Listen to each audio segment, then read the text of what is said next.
What a year. As many people have probably pointed out before me, definitely pointed out before me, 2023 was one of the most unbelievable years for gaming in a long time, maybe ever. With huge critically acclaimed titles like the obvious Baldur's Gate, a sequel to Zelda Breath of the Wild, which was, I think, the biggest game on maybe in Nintendo history for the last like 20 years. Alan Wake finally coming back with Alan Wake 2, which people are excited for I don't know, I feel like I've been hearing about that game for decades. Probably a slight exaggeration, but you know what I mean. And big remasters and remakes like the Dead Space remake, the Resident Evil 4 remake, Persona 3 and 4 coming to PS5, PS4, Xbox, and all that. It's been a massive year. And now I'm going to talk about the 10 that resonated with me the most. Of course, this is going to be different for everybody, but here is my very personal favourites. Of course, before I start, a few little things.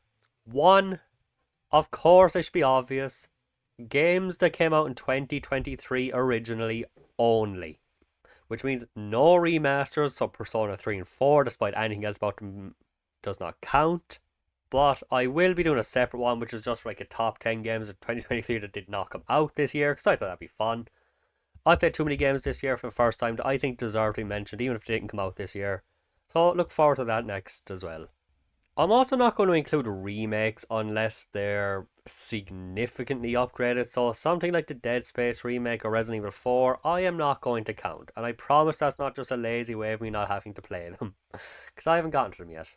And when I say games that came out this year originally, I mean they can't be a Steam game that came out last year and I played this year for the first time, or because it came to a different console or a different system later on.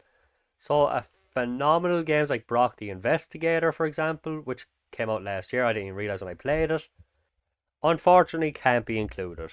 But I do want to give that a very heavy honourable mention.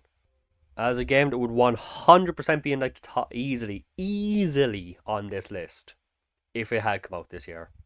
Everyone should play it. Such an underrated gem. The developers are lovely, but we'll get to that. I did a full review, whatever.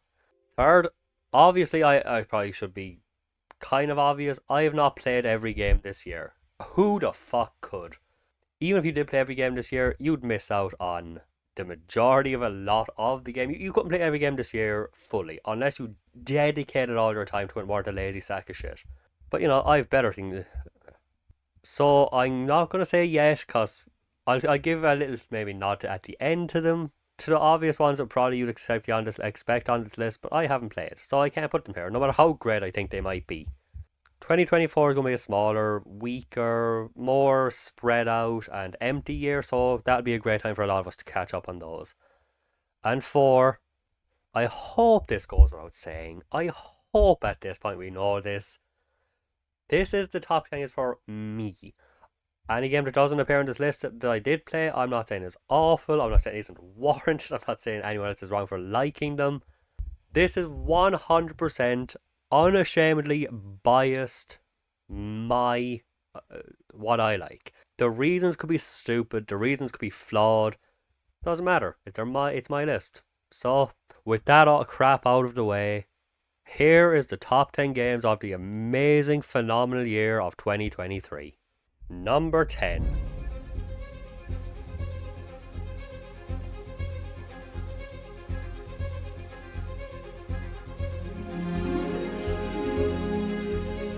Spider-Man 2. I'm going to be honest, if I played even 2 or 3 games more this year, I don't think this would have made it. It barely scratched the top of the list. Well, bottom. You know what I mean. I'm going to take this as my opportunity to give my closing thoughts on this game, because I feel like I've bitched about it enough. It really did affect me. It's bled into other things where I'm like, wow, that's really good. Unlike this thing in Spider-Man 2, this game really cut deep and I don't even know why. So I'm going to keep this as the swan song for what I feel about this game. I'm going to stop bitching about it, I'm going to stop talking about it. This is it. Final nail in my Spider-Man 2 mentioning coffin for... Unless somebody asks or more Spider-Man in the future comes out, this will not be mentioned by me for all of 2024, I'm hoping. So why so low on the list and why so negative? And if so negative, why on the list at all? First off, Spider-Man on the PS4, the 2018 Marvel Spider-Man, because, you know, they couldn't just do a subtitle, and there was 50 of them, was my absolute favourite game of that year. Me and my friend would have heated discussions and arguments about, oh no, God of War is better, Spider-Man is better, and all in good fun. I look back in those times very fondly. We had fun with it. I know the fan favourite of God is God of War. I think somebody else came out was that same year as Red Dead Redemption 2. That was up there too, I think. That was my cherished game of that year. Spider-Man has always been my favourite superhero, and I loved that game to bits. It was so fucking good. And as the most cliched comment out there goes, it made you feel like Spider-Man. Because the swinging was just next level shit. Then 2022 and 2023 rolled around, and basically this is how the discussion goes between me and my friend. So how's God of War Ragnarok? Oh, but no, shit, I don't like it at all. Yeah, God of War 4 is my favourite game of all time maybe, but yeah, don't like it. How's Spider-Man 2? Oh, it's not very good. That's basically how it's gone, for varying reasons. But it has, like I said, I do think I like it just enough where I can justify putting it on the list. The swinging is just as fun as ever. People are here bragging about how grand, like, enamored by how great the fast travel is. I don't care how good the fast travel is in this game, I'm never going to use it. Because swinging around is so much fun. There was one time where I think something on the other side of the map I wanted to use, but I didn't have a spot unlocked close enough, so I just swang around, used the web wings, which I was against at first, but actually got really fun. It's swinging around in Spider-Man from inside in this kind of mechanics. It's fucking amazing. I would never like yes, the fast travel tech is impressive as hell. I just don't care because I have so much fun. And that is a massive accomplishment. That I consider to be one of the greatest things they can do that they've ever done with this. To make fast travel so convenient, but I'd rather not do it, is just... I don't think there's been enough talk about how amazing that kind of thing is. The combat is mostly fun. The stealth is still a lot of fun. I don't think it's as good as the first one, but it's still good. The new edition of the web zip line, oh my god, that is my favourite addition to the game, I think. I love having like 4 of those, one over here, then you jump in the middle, shoot another one. You can make your own little web with it. And such a tiny addition really made the stealth way more fun when you can use it. The only thing I don't like about the web zipline is, for some reason, they restricted to like 7 of them. If they could make this better, you have like, if you could do like 40 or 50 of these things and make your own massive web or massive, I don't know, structure. Oh my god, I'd have so much fun with this. I'd like to be able to make, I just want to make a web. Just give me like 20. Why restrict me to 7? What a missed opportunity. I think people could have fun nearly, not to the levels of Breath of the Wild and their control hand thing, but at least a lot of fun with it if they hadn't fucked it up like that. What else do I like? The game looks nice, the suits are all fun, fuck, what else? Some moments are really nice. When the story, and we'll get to this in a sec, when the story takes 20 minutes to actually focus on one plot line, I actually find myself really interested. The opening set piece is great. When you fight Sandman, there's plenty of collectibles. And I don't mean just collectibles as in things to pick up, I mean like, you know, side quests, crimes to stop. Even though the crimes seem less varied, maybe I'm going crazy. I haven't played this PS4 original Spider-Man, oh for fuck's sake. I haven't played the original Marvel Spider-Man since it came out and I got to Platinum, so I haven't played it since like 2018. But yeah, there are some of the things I really did like about it. So, why don't I like it? Let's get it out of the way one last time so I can get this monkey off my back. Number one thing I hate about it: tutorials and reminders are fucking unbearable. I'm not kidding when I said there are times where I was like 7-8 hours in and it would pause the game. How long have I been going? Let's try not to make this too bad. The game would pause to tell me how to swing. 8 hours in. Spider-Man. How to swing. pausing the game. There's not even fall damage unless you turn it on. Why? Pausing and telling me how to use the web wings. Pausing the game to tell me how to do other... I'm not talking about tutorials for the first time. I'm talking 8 hours in when you know how to do it. Teach me how to swing 8 hours into Spider-Man is like reminding me how to jump 8 hours into a Mario game. That might sound like a slight exaggeration, but what else are you going to do in this game besides swing? It's like telling you how to shoot in a Call of Duty game halfway through. The fuck were you thinking? You'll have constant reminders that you can press down to heal, triangle to use the web wing. Guys, I know how to do this shit.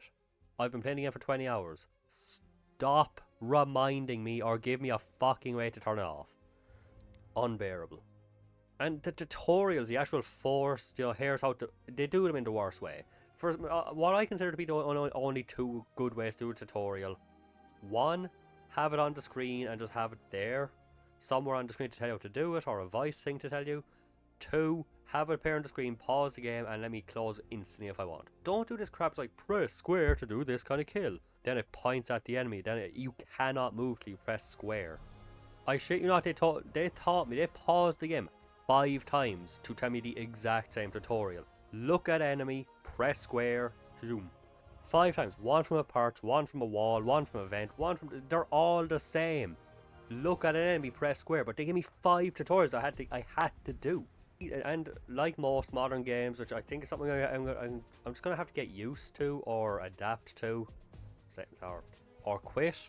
I am so sick of games not being able to shut the fuck up. You'll have a cutscene with a character, swing away, then they'll call you back up like, oh, by the way, I forgot to tell you this. Shut the fuck up. I miss old games. You could have a cutscene, have 5 or 10 minutes of not dialogue, then another cutscene that would catch you up. I just really miss that, not having to, okay, now here's your objectives 4 minutes away. We're going to talk to you the whole way, and if you die, we're going to repeat everything. That's why this game, which, just realizing, in 5 years, the sequel has gone from my favourite game of a good year to the very, very bottom. And that sucks. And if I'd played...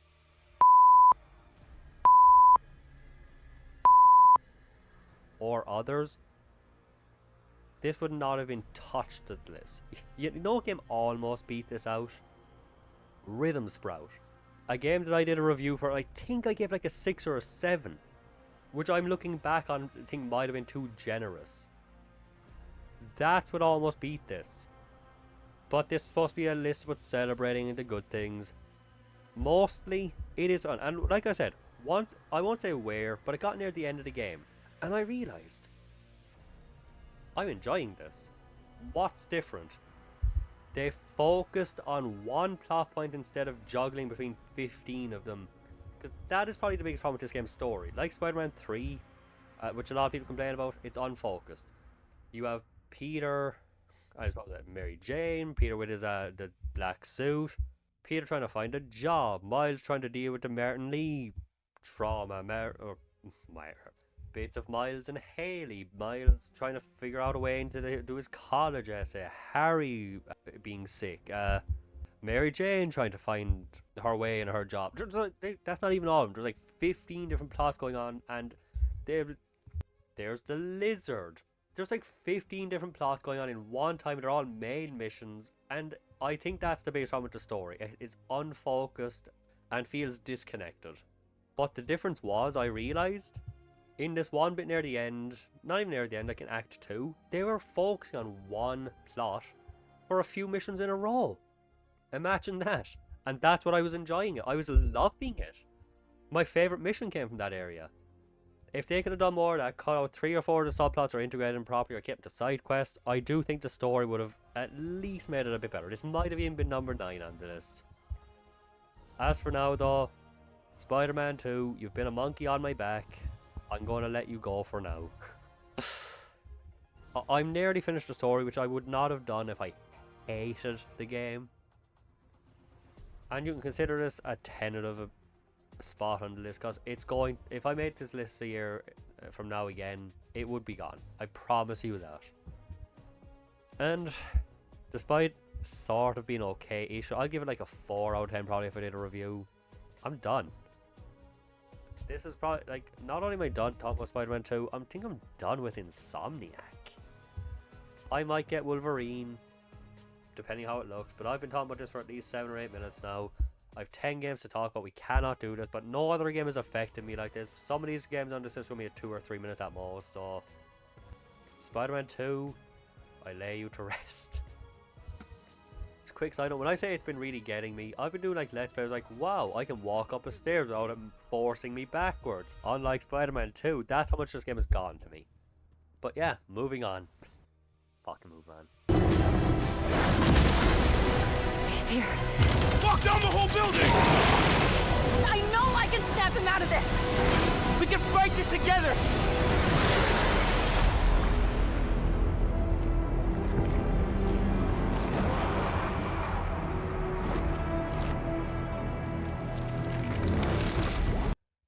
Number 9.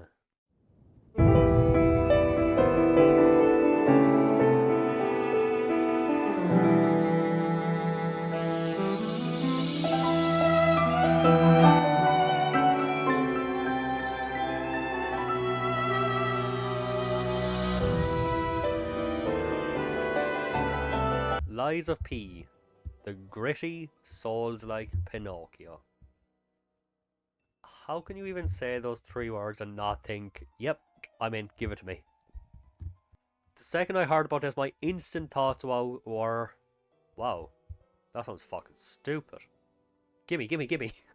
It is it's so... And I think this was announced around the same time as Winnie the Pooh Blood and Honey. I haven't seen it yet. I've barely played, well, not barely, I haven't even played too much of this.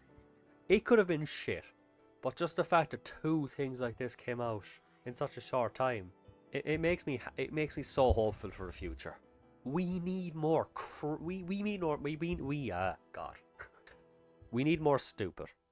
We need more dumb. We need more of the stupid, wacky nonsense up here. There's even not rumors, but like people saying, "Oh, I hope they do like a Red Riding Hood version of this," and I'm all in. I don't know what they're gonna do next with this company.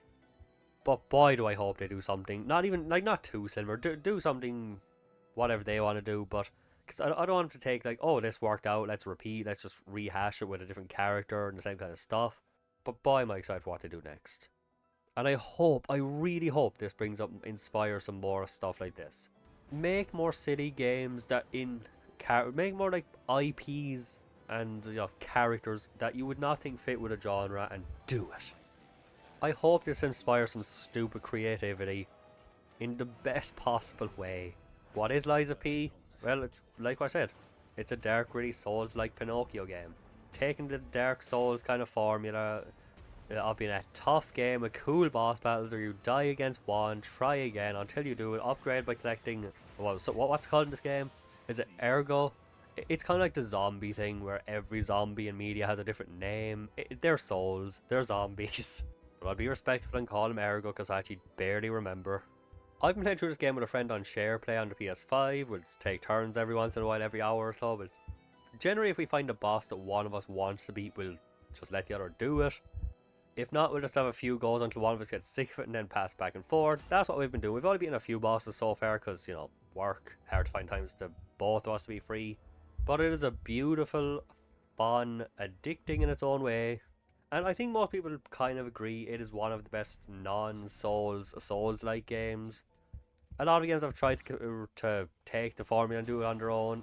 They mixed results. I feel like this is easily the most critically successful in that line.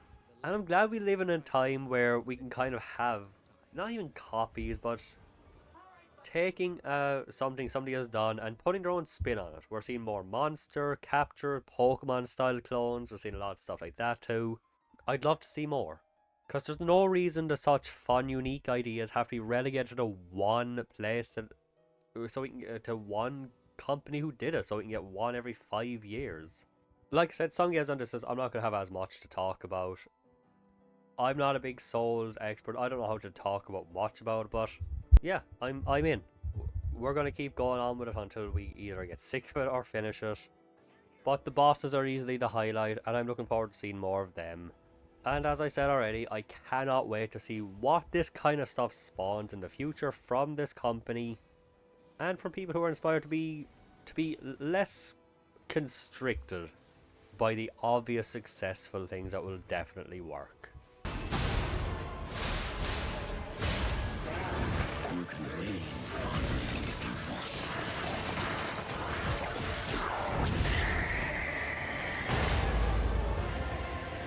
Protect.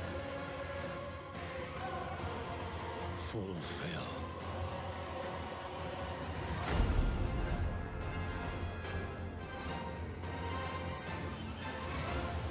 Your destiny. Number 8.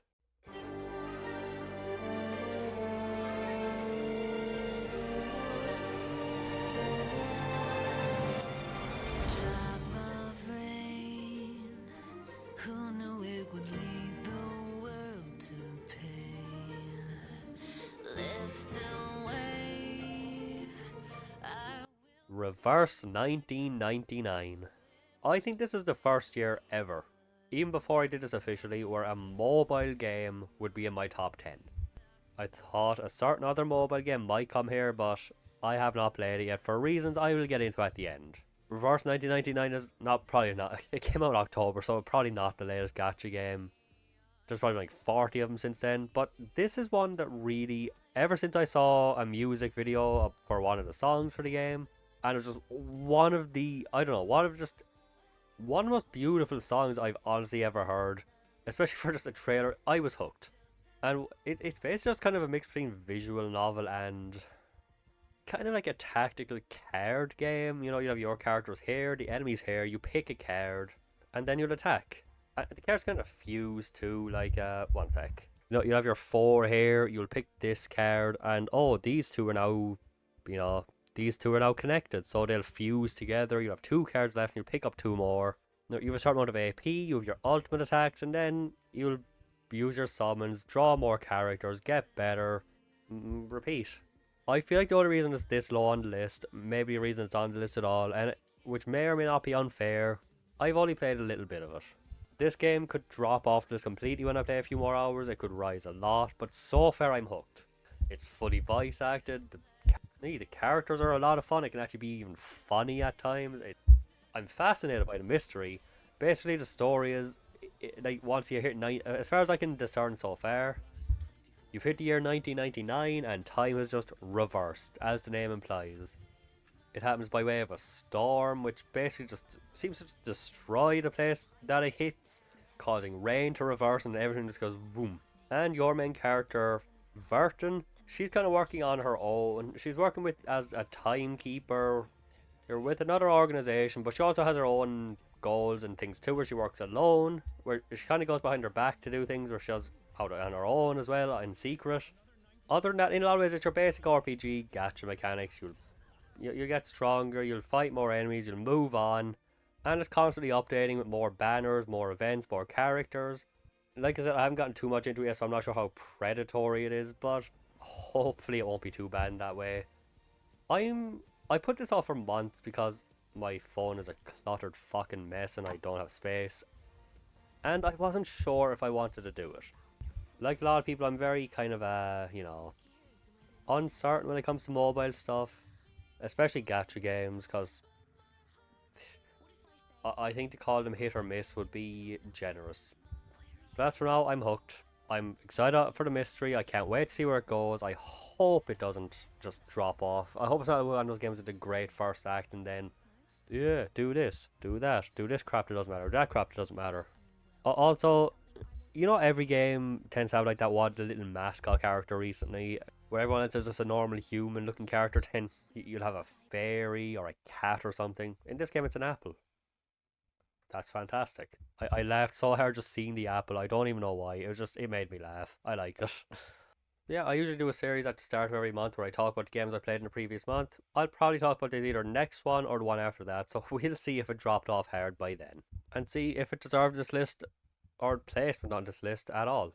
The next part is, bad news. That bloody reverse, it took away so many precious CDs of mine. But don't you worry, the smart Captain Regulus can always bring you her best collections. Now, let's have a treat for the ears. This is my world,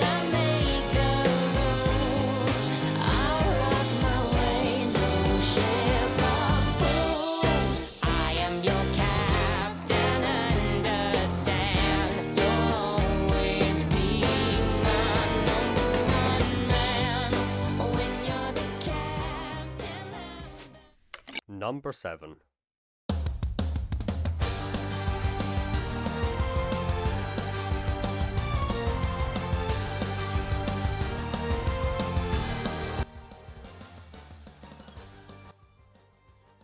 Sea of Stars.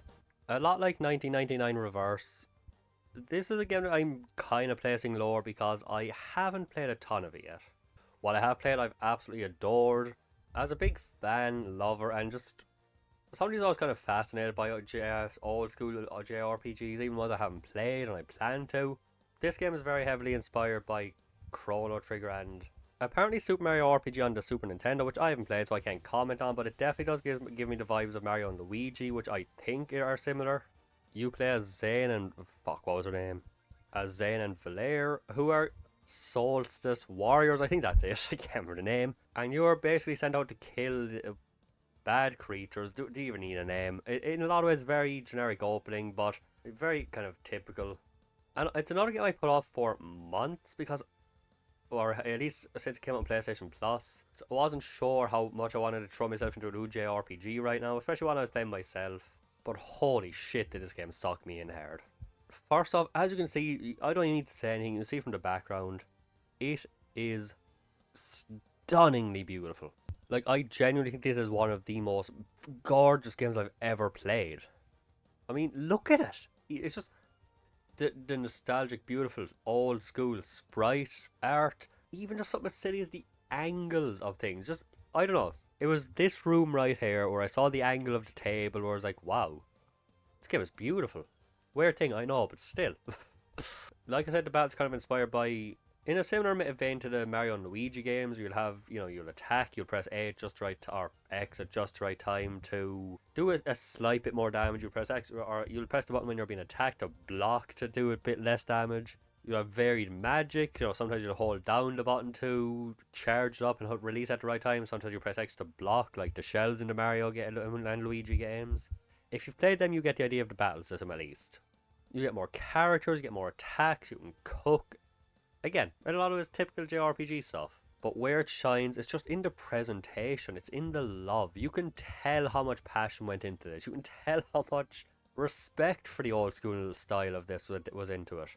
But with modern updates and conveniences, you no longer walk around, get into a random encounter, there's a cracked screen 10 seconds that you're in a battle. Then at the end you have this and that and this and that to get out of. The battles in this for a turn-based game are so fucking snappy. You'll battle on the screen that you're playing on, the environment doesn't change, you're just in the battle, and then when you're done, you're out. It just, I don't know, it just flows so much better than anything I've ever seen. Even when the battles are quite kind of long, it's just, they don't feel long. It doesn't feel like you're wasting your time. From what I've done so far, the bosses are really cool too. They are big, epic, cool battles. And sometimes you have to be a bit strategic too. One character have like a hammer attack, one will have a slash attack, and an enemy's doing a powerful attack, and you do enough attacks of the right kind or a mix and match, and you can cancel out their attack. And that's basically the formula of the fucking lie. The characters are all really likable so far, and I don't know, I'm really sucked in already. I only started a little while ago, but I have been just right in there. I don't know anything about this game outside what I've played, and I've probably seen screenshots or bits. I think I've heard somebody say it goes on about 10 hours too long, but I'll deal with that when I get to it. If this game can keep up this pace, it is easily, you can basically consider this to go up a few ranks. Wait one sec. Consider this game number 4 if it keeps up the same quality or gets better. Because this is one of the most fun, not really spiritual successor but in a way kind of is, games that I have ever played. They really have captured the magic and the love of a classic JRPG from the Super Nintendo era so fucking well.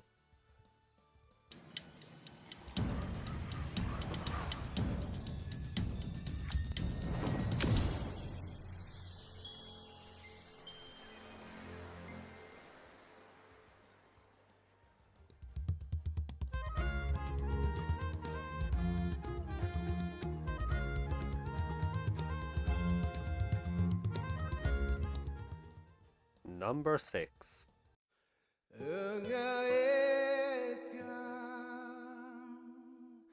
Metu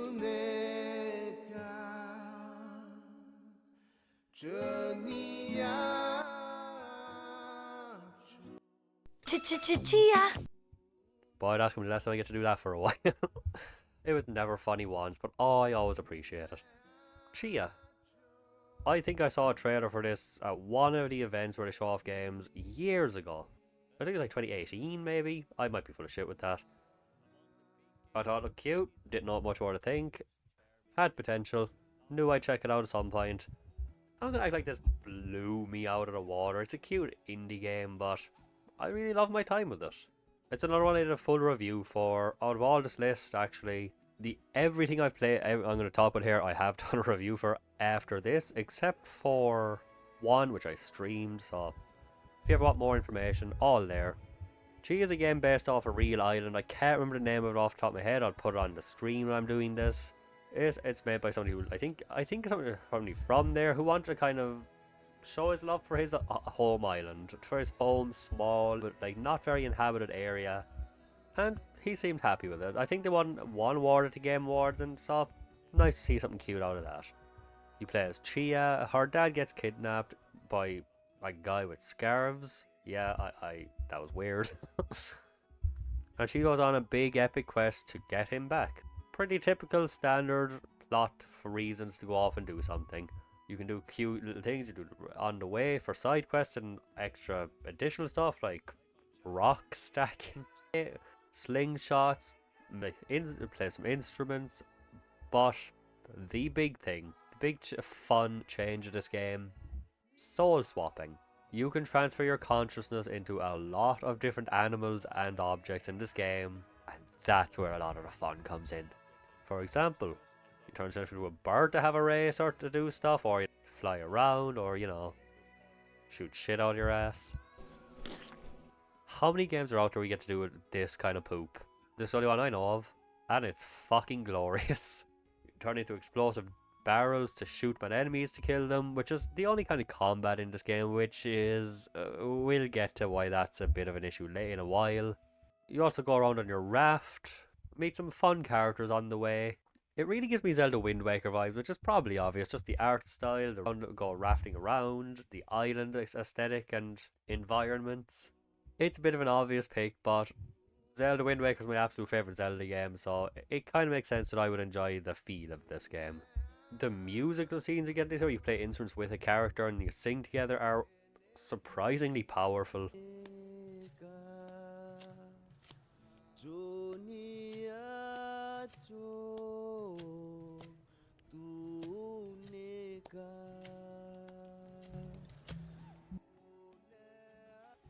Like I said, a really cute, fun, small indie title.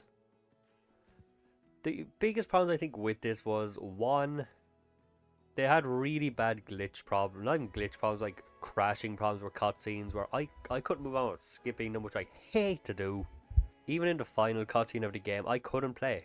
I couldn't watch it, because every time I tried to watch it, it would just crash, reset the console, and I hope they fixed it. Surely they fixed it by then. This game came out like March, so I'm sure they have. They have to have. And like I said, the only way to fight is kind of by possessing a barrel and fucking at your enemies. But there are giant complexes in this game where you have to clear out like 40 enemies at a time. Do you know how boring that gets? And these are often really hidden enemies too, which it drags.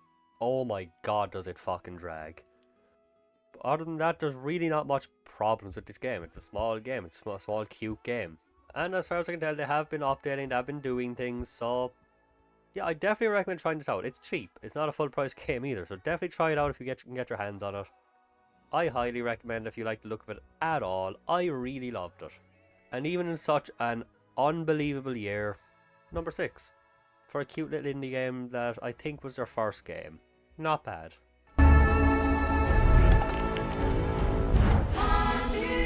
Không ra lahig. Fan niyo piwa gagawin.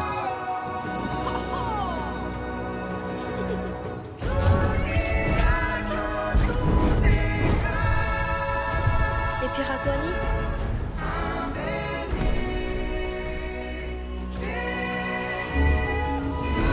Lapa-lapa iyay ni Kodati. Dia laiden.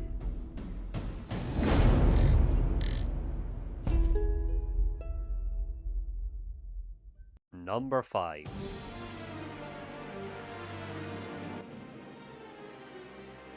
Final Fantasy 16. Now we're getting some of the big ones, which is kind of weird because this is going to be pretty mixed. Final Fantasy 16, after many years of waiting, finally a new entry in the huge fucking franchise, and the first, you could argue, the first very kind of completely new Final Fantasy game we had gotten since like 2010. I mean, 15 was just a generally kind of differently done version of what Versus 13 was supposed to be. 14, anything with 14 is all from the 2010 game. 13.2 and 13.3 were sequels. 7 Remake was a remake. You could argue this is the first very completely original content we've gotten from Final Fantasy in 13 years. And how is it? It's pretty good, I guess. Yeah, I recently updated my ranking video for this franchise, and I'm not going to say where it plays, but it was not high. But again, like with Spider-Man, let's start with the good. So what? Let's do it in reverse this time so we can end positively. Let's start with why it has problems. No, do you know what? It's a list of the best. Let's start with the good. Story for the first half was really good. And for, I'd say the first like 40% was fucking great. The characters are all really likable or really hateable when they're supposed to be. Again, for the first half-ish, the combat system is really fun. The icon battles are some of the biggest spectacles and amazing sequences of gaming I've ever seen. These blow anything out of the water that we've seen this generation completely out of the water. The game is obviously fucking beautiful again for the first half, and just in a lot of ways, for a lot of it, it does everything so well. If I'd ranked this just on the first half, it easily would have climbed like 1 or maybe 2. Easily would have climbed 1 or 2 spots on this list. Considering it's number 5, that's not a small thing. Why didn't it reach that level? Well, like I said, the story for the first half was really great. In the second half, it kind of fell off. I start to think, if they had integrated the last like 20 hours of this game into the first bits better, it really would have been a way more appealing game. The pacing was all off. Sometimes they'd have a huge event, like you'd have a giant fucking amazing boss battle, and then yeah, there's 3 people who need your help. One here, one here, one here. Can you do that before we get back to the actual game, please? Glorified side quests. Let's get to that, the side quests. Final Fantasy has never, in the last few years, been, at least, the reaction to side quests hasn't been very favourable. For the most part, I didn't mind them much. In 15, yeah, they were shit. In 7 Remake, I really liked them. I think the first batch of them were kind of shit, the ones in the Sector 7 slums, but after, I think they got really good. I feel like I'm alone in that, but I really liked them. In this, they were so... because the game doesn't have anything. You can either go here and talk to this guy or go here and kill this guy. What else is there? What can you do in this game besides that? For a side quest or what? Some guy can be like, gee, thanks. The hot springs water was getting way too hot. Like, thank you for... Oh, that's really valuable story for me. I can't wait to do this side quest. Oh, so I've mentioned this a few times. It's a minor nitpick, but I hate how... There was a mission, like I mentioned. You have to kill a few bombs at a hot tub because they're making it too hot. Instead of just going back to finish off the quest and say, oh, by the way, the reason it happened was because of the bombs. No. You walk up, fade. Oh, so that's what happened. I couldn't stand it. I started to notice it happened way too often. Just explain it. Why not just explain what happened? It would be just as long, if not shorter. Like I said, minor nitpick. I haven't heard anyone mention this, so I'm going to throw my hat into the ring of why side quests suck in these games. You know why I think it might be? Back in the old days, in like Final Fantasy 7 or 10, for example, if there was a side quest in this game, you'd go to the guy, talk to him, he'd mention something. You want to do it? Go do it. You don't? Move on. Until, I think, like 15, maybe? There was never a thing on the side of the screen all covering here, or in a menu, constantly hanging over your head that you didn't do it. You wouldn't walk into a room like, oh yeah, here's the 7 side quests you can do. I think that really helped them to feel more optional, and therefore, even if there was 7 you had at the same time they weren't very good, you didn't have to do them. You weren't knocking things off of a checklist. Now, maybe I'm completely off base here. I've nothing to back this up, but I feel like that could be part of it.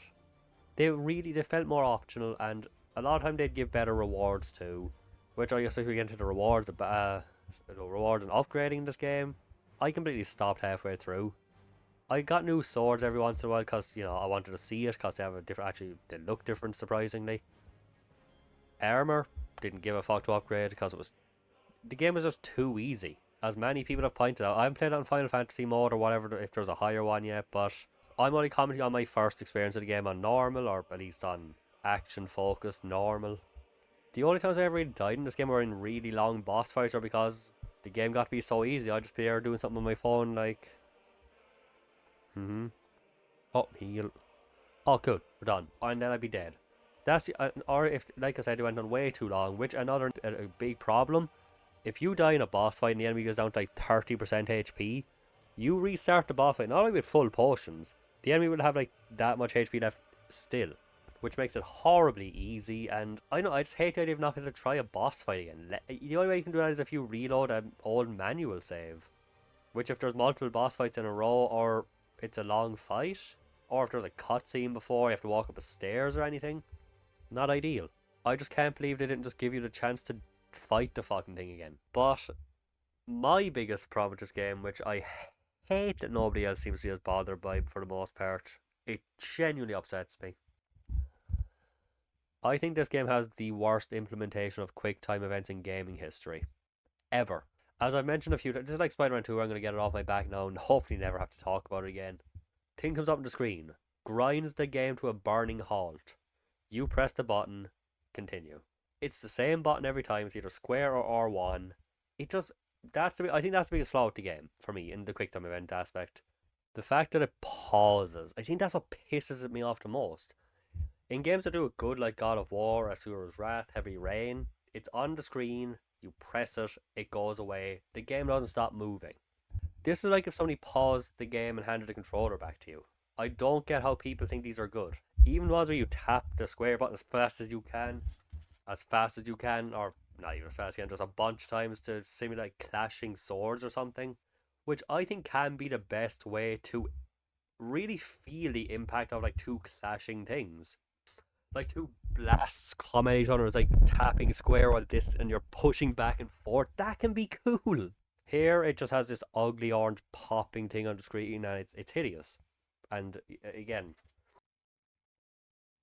that's basically all you have to do. I hate them. And what pisses me off the most is people think they're good. I've seen articles on like how Final Fantasy 16 perfected the quick time events by pausing the game, so you have 10 seconds to press one button. Again, this is basically what I'd be like Jordan does. Oh. So I'm going to throw that, by the way. And people like try to excuse it with things like saying things like, oh, it's to make it more engaging instead of a cutscene. I don't understand how lazily tapping one button in a paused cutscene is more engaging. That's just me. But yeah, last Final Fantasy game we're getting probably for at least 5 years, or at least in terms of mainline entries. We're probably going to get the 7 remake, remasters, maybe stuff like that. But that's the biggest one. That's the last mainline we're going to get probably for at least till 2028. And that's what makes it hard. I just wish they could have done a little bit better. And yeah, like I said, I did a review for this, so you can check out full thoughts and check my a bit more of an annoyed rant about the quick time events and little things like that. But it's probably the only Final Fantasy game right now I have zero desire to play again. And it sucks, because I really wanted to like this more. But on the bright side, I'd say the icon on it, the summon on summon battles in the game are fucking great sometimes. And one of my favourite boss fights in gaming history is in this game. I won't say which one for spoiler, because it only came out like 6 months ago. But it's one of the last ones. And to say all of the boss fights in the game are spectacles, all of like the icon boss battles in the game are spectacles like nothing you've ever seen.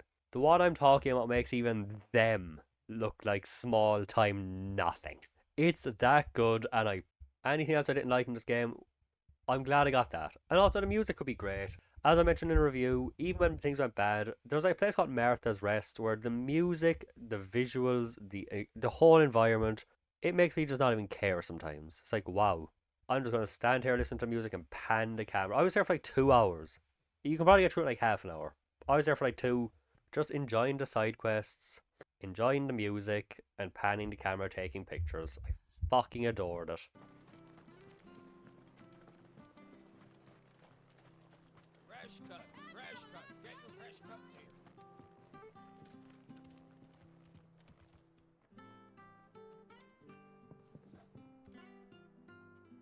And again, I love talking about the music in in games.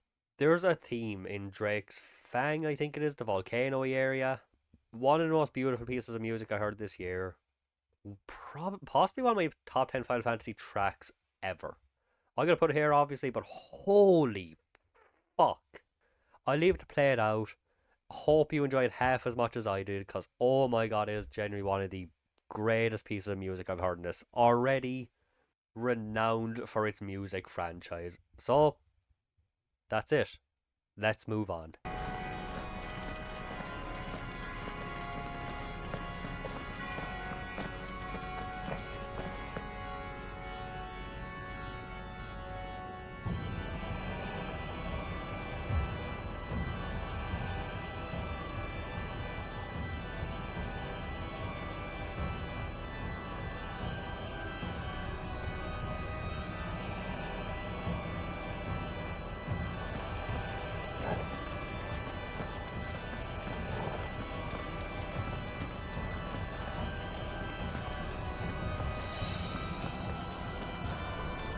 Swing.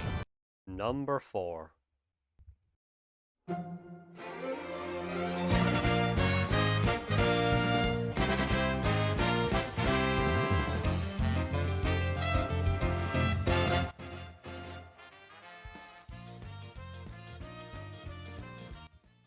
Theatrhythm Final Fantasy, Final Bear Curtain Line, who cares? It's a Final Fantasy rhythm game. Do I even need to say anything else? It's my favourite franchise with some of my favourite music as a rhythm game. Like, I love rhythm games, but there's very few I enjoy.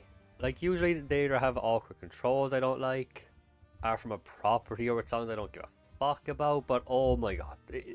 I have wanted to play one of these games for so long, but they were only on the 3DS for a while, which I didn't have. And it finally came to PS4 this year, and it was this year, right? Sorry, I was just double checking to make sure it was this year. Yeah, it was. Basically, you start off with, like, I think you get one, like, game in the franchise. You get a key to unlock songs from that franchise. You play through a few levels. They'd have different effects, like requirements, different challenges. But generally it's just pressing the button at the right time. Sometimes it's holding it, sometimes it's pressing it, sometimes it's different buttons. If you've played the Melody of Memory, the Kingdom Hearts rhythm game, you've played this basically, which I'm sure is probably inspired by the DS ones at first, but as you go on you get more characters, you level them up, and you'll unlock everything from more songs to more art to more gallery stuff, more all the fun little things like something to keep you pushing on. There's online. I really don't have a ton to say about this. I don't know how to talk about a rhythm game for that long, which is why I don't know why I did a review for this or what the hell did I talk about. It's been a while. And like I said, you only get one game at a time, then you play through enough, you get another key for a different game. At first I didn't like that, but I think the more I did it, the more I kind of realized I get it. If they just had everything unlocked from the start, you might just play through the ones you like, and then you might not explore or figure out songs you do like. Because this is all about the music. If you don't care about the music, you're probably not going to care about this. But it finally came to a console I could play it on. I am so happy it did. It was fucking great. I think the only things I didn't like about it were the backgrounds and the monsters. You're not going to get to see any of it because, you know, the bear is over here. It's on the far side of the screen. You're going to be looking there the whole time. You can't look at the middle of the screen where all the stuff is going on. So maybe that worked a lot better on the DS because it's a tiny screen. You can see everything here a lot easier than you see everything on a fucking TV. So I'm not going to hold too much against it. And there's this weird thing that, how do I explain it? The bear would be coming at you from here, and then you'd click the button, you have to hold it, and it would start going like this. And on the DS, that makes sense. You'd have the stylus just like that. On a PS4 controller or any controller, it's kind of a waste of time. Because whether it starts here and goes like this, Or if it goes like this, where it's barely a noticeable difference in the angle, you hold down as hard as you can and it's going to work. It seems like a holdover they did not need to keep. But other than that, I really don't have much issue. There's challenge stuff too, so it's not just, you know, do a song, do a song, do a song. You would have to come back to earlier challenges with better characters, better weapon, not with like better upgraded stuff, better unlockable summons and all that, so you can do a challenge faster. And then you can beat the boss at the end because you have more time to kill him, stuff like that. And of course, my only other minor, it's a small problem that it wasn't as much a problem to me because I had played Melody of Memory, but they have 3 difficulties. In the Kingdom Hearts game, it's beginner, standard, proud. Blue, I think like yellow is beginner, blue is standard, red is proud. That's simple. In this, I think it was like they had the yellow one as standard, blue as like expert or something, or hard, but it's not hard. It's pretty much the same level as what would be standard in Kingdom Hearts. So normal mode, what you think is going to, like, if you didn't have prior knowledge, you would think that the standard difficulty was the yellow, and you'll be playing on it's way too easy of a difficulty. I am not good at rhythm games, but I had no issue on standard ever. It felt like they had the same difficulty. It would be like if they remade a game, but this, I don't know, it's kind of like if the sequel to Uncharted had easy mode. At the level of Uncharted 1 at easy was how hard Uncharted 2 was on normal, and they never told you. It's hard to explain, but I recommend playing this game on the blue difficulty. Whatever it was, it's very misleading. At least I thought it was. Like I said, I was only okay because I played another game with exactly the same color system. But overall, I'm so happy to have finally played a Final Fantasy rhythm game. They need to make more rhythm games, especially with like franchises that are well known for having great music. Obviously, Final Fantasy was an easy one because there's 15 games when this came out, and they added more stuff too. They had like, it's a Square Enix game, so they had like Nier music, Chrono Trigger, I think the Sega games, Legend of, and like a few other things that you would not expect. So that was really cool. Yeah, they're extra paid DLC, but rhythm games there needs to be more stuff like this. Companies should make rhythm games. It doesn't always have to be like it doesn't have to be a Resident Evil rhythm game. They can have a Capcom rhythm game, Nintendo rhythm game. Like, do more of this stuff. This is so many companies are doing the thing like, oh, let's make our own Souls game, let's make our own Pokemon clone, make your own fucking rhythm games. Oh my god! And it's not like, once you have the rhythm aspect done, that's a huge chunk of the work, right? Once you have the mechanics down, such a wasted opportunity for them. But yeah, this is neither here nor there. I just want more rhythm games for franchises I love. Super Smash Brothers as a rhythm game, boy, there's a dream.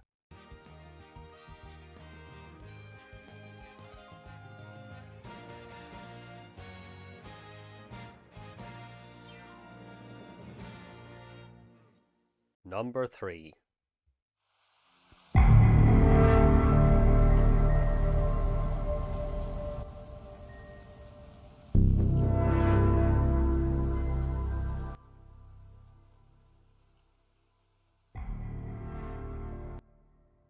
After Us. The only game in quite a while here that I haven't done an actual full review for, but like I said, I did stream the whole thing, so if you want to check that out. After Us was first shown off at last year's Game Awards in the pre-show, and from the first tiny second I saw, I knew I was going to be checking this out. The art style, the gameplay, the look of the main character, it all had me hooked. I knew from the right away. In terms of these like big shows, there's always that one game that does that to me, so this time it was this one. And it's cool that I saw a game shown off for the first time a year ago, and here I am talking about it a year later. It didn't take 4 years. Story of After Us, basically, as it said in the trailer, you are giving life on Earth a second chance by restoring the souls of extinct animals. You'll travel around doing little kind of puzzles, dodging enemy attacks, killing them off, skating around with little flowers coming out of your feet as you restore the area, and do just a lot of fun platforming stuff. It was a blast. I'm so happy I did get it. It's a short enough game. It's like, I think I did 4 streams, like 2 hours each on it, and I was finished. But boy, was this game beautiful. Just the environment, the variety of environments. My favourite one being this like bird cage area that I'm probably showing off hopefully now, if I can still find it. Everywhere you went, there was a completely different environment, completely different animals to see, which you could pet, you could find collectibles, find more animals, kind of basically bring back to you have this home hub area too, you go back to after every level, and there's kind of a hidden little message of hope, which is kind of what this company does. I played the other game too, called The Rise: A Simple Story, which has been a fun little addition to my life, let's just say that. I've introduced it to other people who love it too, and that's been nice. I only checked it out because I saw the game I was looking forward to didn't come out yet, and I wanted to go back and see what the one other game they've done. So far, this company is one of those where anything they put out right now, I am fully on board with. I will be checking out. And it all came down to me watching the Game Awards, seeing one random little 5-second character and be like, ooh, what's this? And watching and just being a beautiful trailer. The only slight complaints I had, I think... I'm struggling to think if I had any complaints with this game. Granted, I played it back in May, but I think it was pretty, not like perfect on the level of 10 out of 10 greatest game ever, but just for what it was doing, I can't think of any big faults with it. I had a ton of fun. And other people I've talked to who have played it, they seem to like it a lot too. It's a cheap indie title, it's like €25 I think, and this is the game. I was going to get my PS5 in June for Final Fantasy 16, and for this I got it a month early just to play this. That should say a lot about how much I loved the trailer, and the fact I don't regret it at all should show you how much I really liked it. And even in a phenomenal year, as I've said a few times, number 3. That should say something. So if you see it around, please check it out. Because I think this company, from what they're making, is just...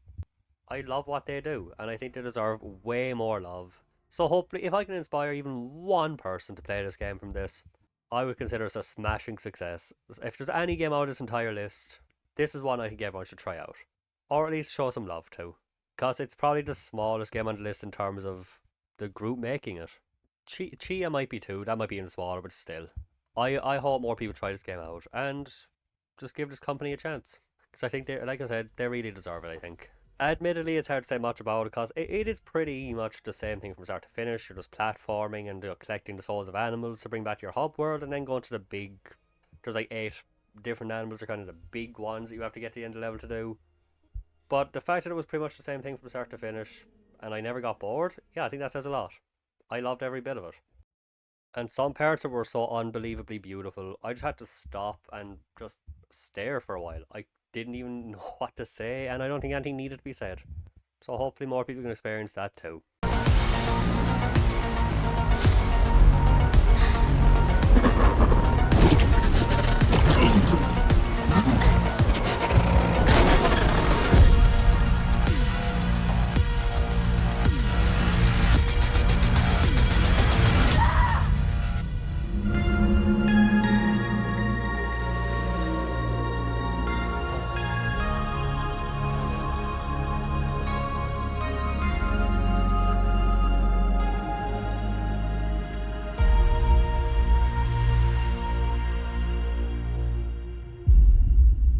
Number 2.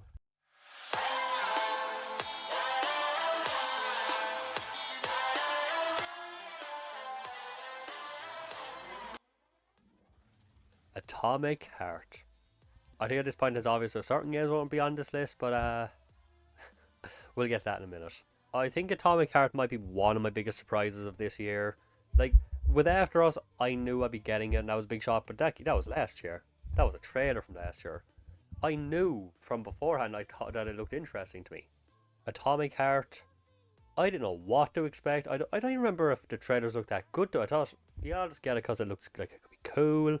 I wanted to do a review because I was doing way more of them at the time. I wasn't expecting much out of this. This game blew me away. Some of my favourite character design, enemy design, favourite characters, favourite fun, stupid moments, my favourite looking world. A lot of my favourite things from this whole year came from this game. Easily one of my favourite PS4 games maybe ever. It came out back in like February, so forgive me if my memories aren't as clear as they were. But you start off and basically you live in this floating city. Life and everything, robots, androids, automatons, whatever they call them in this game, there's always something different. They've basically made life, they do everything. They're so advanced, but as you can probably expect, something goes wrong. They start to rebel, they start to kill. You get attacked on your way down somewhere, and now you're just stranded on the ground, trying to get these rings back. And on the way, you'll fight some crazy designed robots, epic boss battles. Like, seriously, these boss battles are fucking amazing. Meet some crazy characters on the way, and it's kind of like a mix between Fallout, I would say, and Bioshock. That's probably the two easily comparable games. It's not as open as something like Fallout, but definitely more open than something like Bioshock. And it has the same kind of controls, same kind of weapon usages. It's the easiest comparable game, I would say. The open world isn't that open, like I said, but there are a few small things to do.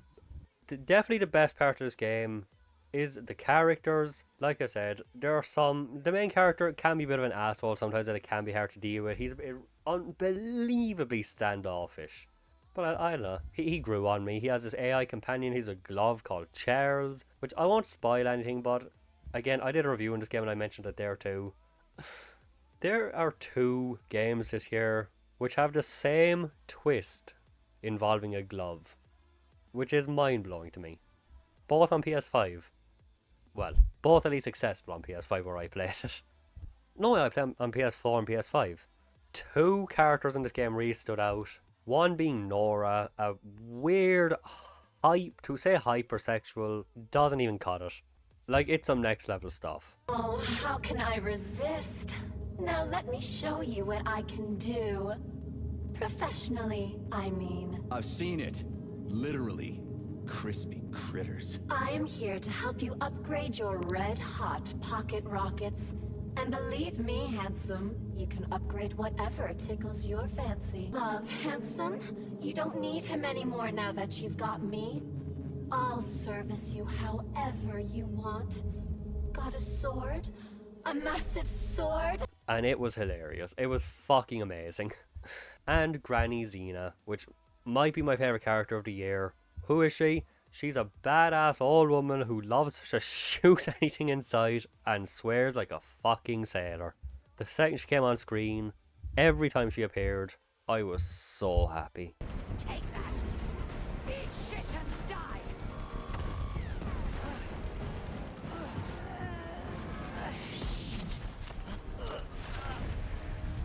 Like, you don't understand how much I fucking love this character. I don't care how anyone feels about the game, she deserves more love. Easily my favourite character, I think, of the year. The enemy design in this game as well. The mannequin-like enemies running at you with their heads splitting up to grease chainsaws. Horrifying. Some of the boss fights, like this giant rolling Bakugan ball looking thing. I died against this thing many times, never felt bored, never felt annoyed. The loading screens can suck a bit, but other than that, if this was on PS5, I was going to be a lot better. Also, kind of random, but there was this one enemy design, and it wasn't even an enemy, it was just like a collectible robot thing. I don't know what it was. It scared the crap out of me. Not even that it scared me as much as the second I saw it, with the music playing, something about the way it moved, I really don't fully understand it myself. I felt sick.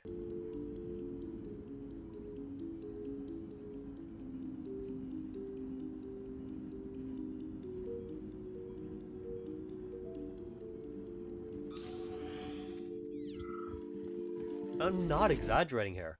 My eyes started watering, my throat clenched, my stomach did little knots. I don't know why this had this effect on me. I'd love to fucking know. I've never felt anything like it for no reason. And it wasn't like I was just sick. It was gone the second I left. I remember playing the game, having fun, I was like... But yeah, I'd love to know. It didn't happen as much the second time, but maybe it was just a weird little motion kind of thing. It was something to do with the music and the way it moved. I really don't know. My only big problems with the game, I'd say, is sometimes it can get a bit repetitive. Like, they will throw the same boss fight at you like 4 or 5 times. Not even a boss fight, it's more of a mini boss, but it's as long as a regular boss. And like Bioshock, you'd have different types of weapons, different types of abilities. One will be a gel that's prone to fire, one will be a lightning strike. And if you don't have the perfect one to fight him, even if you do, I think it's really frustrating to fight some of these things, but it's a rare occasion. And the music in this game as well, like I've probably said a few times here, my favourite thing to talk about in a game, especially when it's good. Fucking beautiful. A mix between the music playing, the environments, the robot design, the opening area in this game. You can run through in 10 minutes. I was there for over an hour. Because I just looking at everything.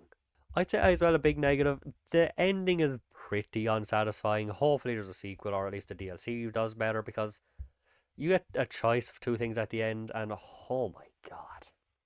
I did the first one, I was like, well that wasn't very good, let's try the second one. Oh, well that was way worse.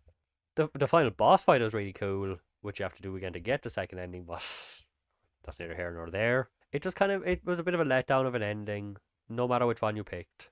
But like I said, they have DLC planned. It might actually be out by now. I can't even remember. I hope they have a sequel someday. I hope this game did well enough because such an underrated gem from this year. One of the top. By far. There's a few games on this list. I don't know if they would have made it if I had played more certain games. I don't know if I played more games, like obvious ones, would it still be on the list? This one would. Maybe it wouldn't be number 2 if I'd played everything. There's no doubt in my mind that this game would be on the list no matter how many games I played this year. Because it has, for me, apart from number 1, which we'll get to in a second, this is my little hidden gem of 2023. Not quite as hidden as the next one or some other games like After Us even, but it has a personal love for me. Mainly because a lot of people didn't love it. I mean, Crispy Critters, a lot of people really did not like this game. You know what that means if you played it or if you watched it. Either way, I can't wait to see what these guys do next.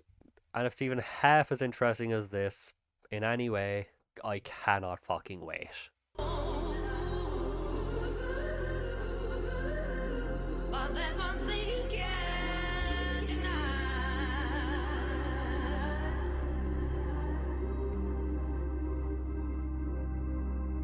Number 1.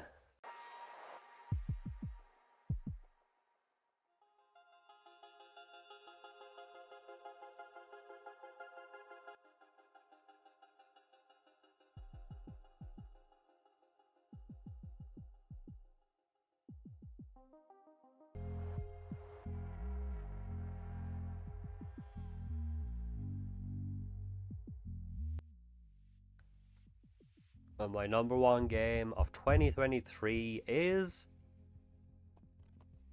Eternights. This is another one of those games I knew from the very first trailer, from the art style, the graphics, the music, everything in that trailer was fucking perfect. I knew right away, this was for me. I had to get this. What is it? It's basically Persona 5 Lite. It's the same kind of system of you will have day by day where you have battles where you have a certain amount of time to do a certain a battle related event. In between you'll spend time socializing and building bond which are friends that will make you stronger for the battles that come up. Unlike Persona, it's only like 20-25 hours long and instead of 200. And I had an absolute blast with it. This was easily my favourite game of this year. Even something like Atomic Heart or something like After Us, which were great. This is a good chunk above them. One day you set up a profile to go on a date with a friend. To go on a date, you get invited to a yacht party, whatever that is. And these monsters start suddenly appearing. People start turning into them. And the world basically turns to chaos and a giant wall surrounds the city. Your goal, break those walls, stop whatever's causing this. While interacting with a few friends, more that you'll meet along the way. The game, before I get into the characters, I'll say the gameplay. It's a kind of slow hack and slash. The best way I can describe it is like you're playing a more turn-based game while your enemies are playing an action game. That's how it feels. It's not great. It gets a bit better as you go on and you get new abilities, get more powerful, upgrade your stats, that kind of stuff, but it's awkward. It's an awkward battle system. I think if they spent a little bit more time working on it, it could have been great, but it's not the best. Which means, of course, this game would have to live or die on its story and characters. Story isn't that interesting, there's really not much to it. But the characters in this game, they turned what could have been a pile of shit into my favourite game of the year. Every one of these characters, their interactions with each other, absolutely adored. I did a review for this and streamed it, and if you ever saw me play it, I adored every second of it. There's a reason it's my favourite of the year. There's a reason it stood above so many high contenders, and 90% of that was the characters. Min being my absolute favourite, your best friend was the kind of character who would normally annoy me in this kind of games. I thought he was fucking hilarious. There's a pop idol Yuna. She was a ton of fun. Like, if it wasn't for somebody other, for Min, I think she would have been the best one. Of course, you build up a romance in this game too, because of course you do. And even between all that, you get to do fun things like you get to go to like 3 locations to build relationships with characters by finding a random item that they want to find, and you have a certain limited time. It can be a problem, but cause you don't know where to look. So do you want to go to where do you want to go to find a bear plushie? Convenience store, warehouse, or library? But of course, when you do go to want to find one item, you get to look around to see the other items are too. So you kind of have to remember. But there's also mini games, which they're hit or miss. Not in the quality of the games themselves. They're all great. There's like one where it's like sort red to the left, blue to the right, and it's just a quick reflex memory test. There's one that's like controlling your breathing. They're all great. The only issue, there's also Final Fantasy VII Remake Squats minigame, which is it's Final Fantasy VII Squats. That's it.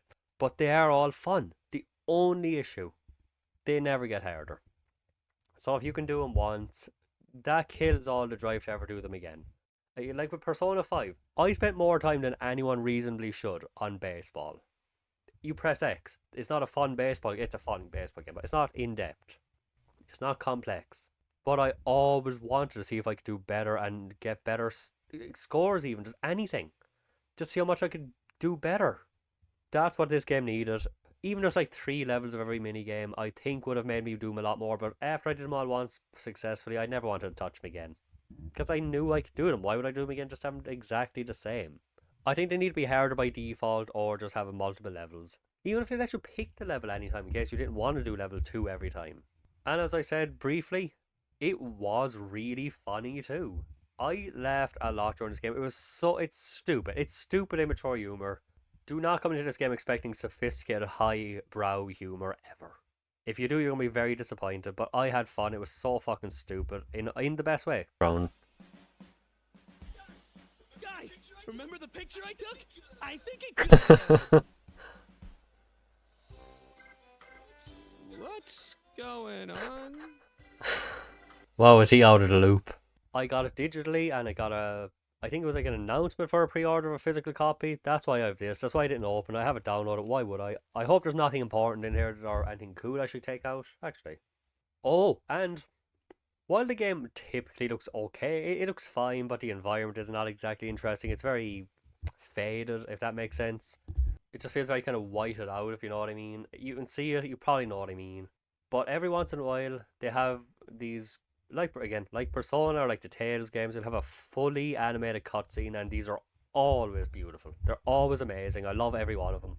They've even managed to make me tear up a few times, believe it or not, because I don't know, I just really love the characters. That's 100%. If these characters were not interesting, this would have gone from my favourite game of the year to maybe average. It probably wouldn't have even touched the list. Obviously, I do think everyone should try out the indie games too, but this is also the first game from Studio Sai, and I highly recommend trying it out. If you like this kind of stuff, you're probably going to be able to tell by one cutscene of this game if you're going to be interested. It's like something like a Leisure Suit Larry game. Look up a cutscene from this game for like 10 minutes. Watch 10 minutes of gameplay. If you think, wow, this is either really funny or really interesting, get it. It's not a full price title. You're not going to be spending... It's like, I think I paid normal price on that. I think I'll get the physical copy for like 40, including postage. If you think it looks average, maybe try it out. Again, it's cheap. If you think this looks like the most awful thing ever and, oh, these jokes suck, I can't enjoy any one of them, don't touch it. But I hope more people try this.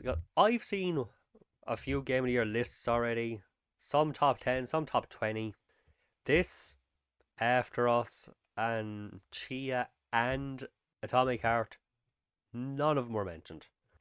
It's always Spider-Man, Baldur's Gate, Alan Wake, Resident Evil 4.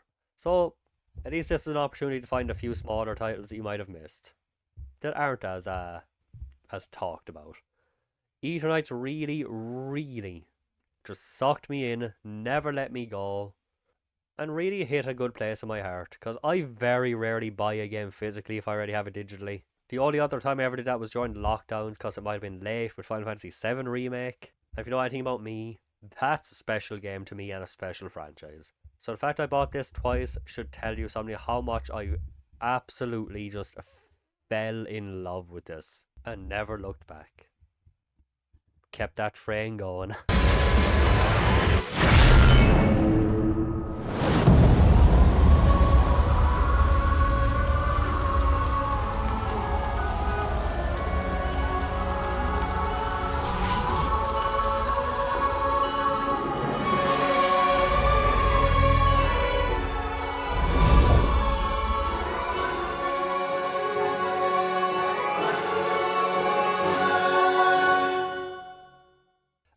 And oh, my throat hurts. I'm sick. That's it. That's my top 10 games of 2023. Let's go over a quick few things before I end this off. The obvious ones missing. Baldur's Gate. Haven't played it yet. It seems like it'd be the investment of a fucking lifetime. I'm not into that yet right now. I'm not ready to set in. I'm not ready. I'm not ready to settle into that kind of commitment yet. Tears of the Kingdom. I don't really like the formula of Breath of the Wild. I have no interest, to be honest. Nothing against it, just nothing really for me in there. What else? Alan Wake 2. I played a bit of the first one before the second one came out because I planned to. I streamed 2 chapters of it. I fully intended to go back. I was enjoying what I played, but then when I think my PS4 controller broke, and I was like, okay, I'll play it the second I get back. By then I lost interest. I realised it wasn't doing as much for me as I thought. I don't care that much. Obviously, no disrespect. I'm sure it's a fun game. I'm sure people love it. I'm sure the second one is supposed to be even better than the first one, but it's just not a franchise that grabbed me. I think that's all the big ones I might have missed. I might go back to Alan Wake sometime. I definitely plan to play Baldur's Gate sometime. I'll probably play it sometime in 2024. Like I said, it's a smaller, weaker, emptier year. There's quite a few games I still have to go back and play. Who knows? Maybe I'll do a 2023 this part 2 in the middle of this summer or something. I think, like a lot of people, 2024 is going to be really a year where I used to catch up on a lot of things I missed this year because it's been huge. Like, I think I could have done a top 20 here and I probably would have missed out on quite a few. But yeah, as always with this kind of stuff, let me know what you loved this year. It doesn't even, if you want to leave a top 10, just a few, your favourite, whatever. What did not belong here? What should definitely have been here? What did I do wrong? I plan to do another one of these, like I said, very soon. We're going to be like the top 10 games of 2023 that did not come out in 2023. To talk about things I played this year for the first time that came out, anything from 2022 to 1990 fucking 2. I don't know. That's not exaggeration. Trust me, there's one on there that oh my god. I think it's the one game I played that I want to talk about more than anything. That's why I'm going to do it. And I'm going to do my top games I'm looking forward to for next year. I'm looking forward to it, especially certain ones. But yeah, thank you for watching. I've been doing this for an hour and 40 minutes. A lot of it was probably just taking breaks in between. My throat is fucking killing me. So I'm going to leave it there. I should stop talking. Thanks once again for watching. Let me know everything you like this year, all that good stuff. And I'll see you for the next one very soon. See you then. God, what a year.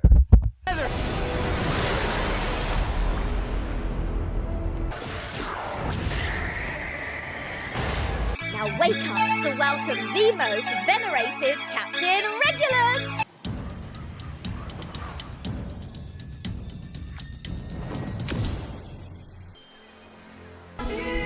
From the Lahib, Fanny Bugagoon.